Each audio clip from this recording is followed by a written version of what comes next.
मल्हार दीक्षित के सामने आया शिव प्रसाद देशमुख के स्पेशल एजेंट होने का राज। और इतना ही नहीं बल्कि मल्हार दीक्षित ने सबूत के तौर पे परशुराम की फोटो भी क्लिक कर ली है, जिससे कि वो सभी लोगों को बता पाए, खासकर करण कुलकर्णी को बता पाए कि परशुराम और कोई नहीं बल्कि एसपीडी है, यानी शिव प्रसाद देशमुख। लेकिन वो करण कुलकर्णी के पास जाने से पहले सीधे पहुंच जाते हैं शालिनी देशमुख के पास। और जब परशुराम को पता चलता है कि अब उसका खुलासा होने वाला है, तो वह कुछ ऐसा करता है जो जानकर आप भी दंग रह जाओगे। यानी कुछ ऐसा होने वाला है जिससे कि मिस्टर एंड मिसेस परशुराम की पूरी कहानी ही पलट जाएगी। तो आखिर ये पूरी कहानी क्या है, आइए जानते हैं आज के एपिसोड में। तो बिना किसी वक्त गवाए चलिए मिस्टर एंड मिसेस परशुराम के लेटेस्ट एपिसोड का रीकैप शुरू करते हैं। कहानी की शुरुआत होती है शालिनी से, जो कि बहुत ज्यादा टेंशन में लग रही थी। उसी वक्त वहाँ पे शिव प्रसाद देशमुख आता है और कहता है कि मुझे पता है शालिनी, तुम इतनी ज्यादा टेंशन में क्यों हो। आज के दिन मीटिंग है ना, जहाँ पर ये फैसला लिया जाएगा कि चिंटू और पीहू स्कूल में पढ़ेंगे या नहीं। इस वक्त वहाँ पर चिंटू और पीहू भी आ जाते हैं, जो कि आते ही रोने लगते हैं। अपने माता पिता से गुजारिश करने लगते हैं कि वो पढ़ना चाहते हैं, भले ही वो 2 की जगह 4 घंटे पढ़ेंगे, स्कूल भी रेगुलर जाएंगे, एक भी दिन छुट्टी नहीं मारेंगे और किसी को भी परेशान नहीं करेंगे, लेकिन उन्हें स्कूल में जाना है, उसी स्कूल में जाना है जहाँ पर इनके दोस्त हैं। शिव प्रसाद देशमुख शालिनी देशमुख को गले लगाता है, साथ ही अपने दोनों बच्चों को भी, और सबको आश्वासन देता है कि हाँ, तुम दोनों उसी स्कूल में जाओगे जिस स्कूल में तुम जाना चाहते हो। इस दुनिया की कोई भी ताकत तुम्हें उस स्कूल में पढ़ने से नहीं रोक सकती। वैसे भी पढ़ना तो सभी का अधिकार होता है मेरे बच्चों। खैर, जैसे तैसे करके यह दिन भी खत्म होता है और नए दिन की शुरुआत होती है, जहाँ पर शिव प्रसाद देशमुख किसी काम के चलते बाहर जा रहा होता है, लेकिन शालिनी शिव प्रसाद देशमुख को रोक लेती है। शालिनी को वही चिंता हो रही थी कि उनके दोनों ही बच्चे क्या सही में स्कूल में पढ़ भी पाएंगे, क्योंकि वह जानती है कि करण कुलकर्णी कितना ज्यादा डेस्परेट है देशमुख परिवार को परेशान करने के लिए। क्योंकि उसे ऐसा लगता है कि वो अपना पावर, रुतबा,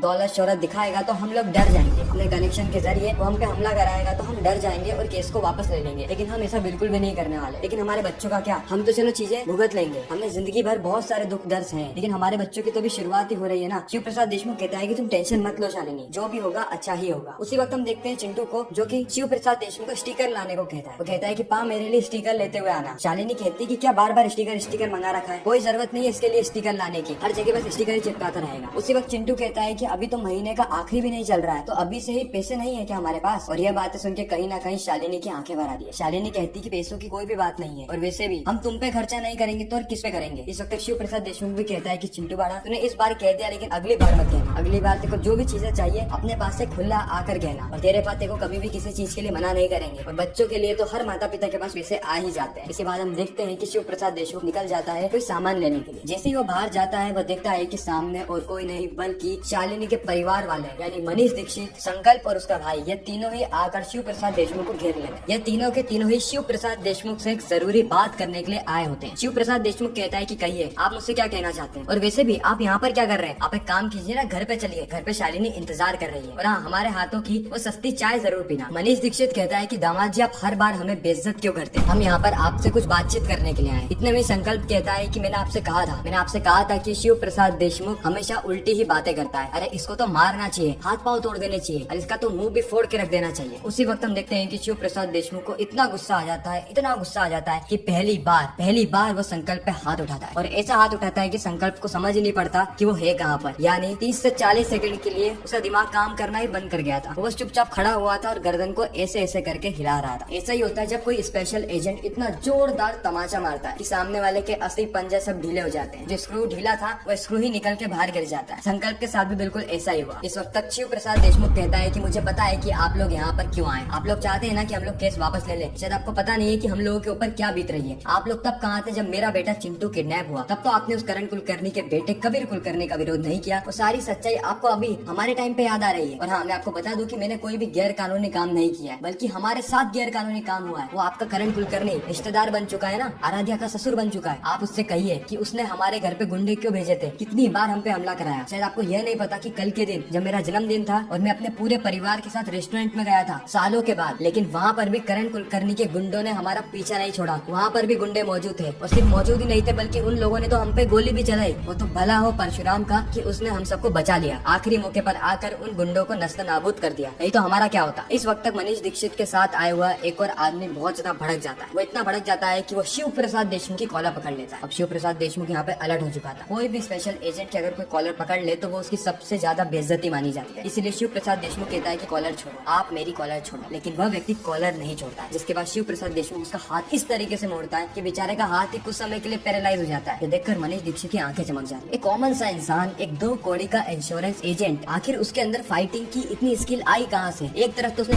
संकल्प को बेहोश कर रखा है और दूसरी तरफ इसको मदहोश कर रखा है। इसके हाथों को कुछ ही सेकंड के अंदर पैरालाइज कर दिया। आखिर कैसे इसको ये सारी चीजें आती है। करण कुलकर्णी भी कह रहा था कि ये इंसान नॉर्मल नहीं है, जरूर इसके अंदर कुछ तो अलग बात है। मनीष दीक्षित साफ तौर पे पूछ रहा होता है कि शिव प्रसाद देशमुख आप है कौन, आप साफ तौर पे हमें बता दीजिए कि आप कौन है, क्योंकि आपकी बातें, आपका काम और आपकी हरकतें तीनों ही मुझे अच्छी नहीं लग रही। ये सारी चीजों से मुझे ये पता चल रहा है कि आप जो हमें बता रहे हैं वो तुम बिल्कुल भी नहीं हो, तुम तो कोई और ही हो। शिव प्रसाद देशमुख कहता है कि ठीक है, आज मैं आपको मेरी असली पहचान बता ही देता हूँ। मैं एसवीडी हूँ, शिव प्रसाद देशमुख, जो कि इस चौल में रहता है 600 स्क्वायर फीट के रूम में, 600 स्क्वायर फीट के घर में, वो भी अपनी पत्नी शालिनी देशमुख और अपने दोनों ही बच्चे चिंटू और पीहू के साथ। और मैं इंश्योरेंस कंपनी में काम करके 2% कमीशन लेता हूँ हर एक डील में। बस यही मेरी पहचान है। इतना कहकर शिव प्रसाद देशमुख वहाँ से चला जाता है। खैर इन सारी चीजों के बाद मनीष दीक्षित यह तो समझ जाता है कि कुछ तो गड़बड़ है। इतनी आसानी से शिव प्रसाद देशमुख इस केस को जीत नहीं सकता, नहीं शालिनी जीत सकती है। अभी तो खेल शुरू हुआ है। उसके बाद हम देखते हैं कि इस वक्त तो संकल्प को भी होश आ जाता है। संकल्प कहता है कि मैंने कहा था ना आपसे कि इंसान बहुत ज्यादा मिस्टीरियस है, बहुत ज्यादा मिस्टीरियस है, इसके अंदर कुछ तो राज छुपे हुए हैं। मनीष दीक्षित कहता है कि अब तो मुझे भी शक होने लगा कि ये कोई कॉमन व्यक्ति नहीं है, बल्कि इसके अंदर कुछ तो ऐसा है या फिर ये किसी से जुड़ा हुआ है जिसके चलते यह इतना ज्यादा फुदक पा रहा है। संकल्प और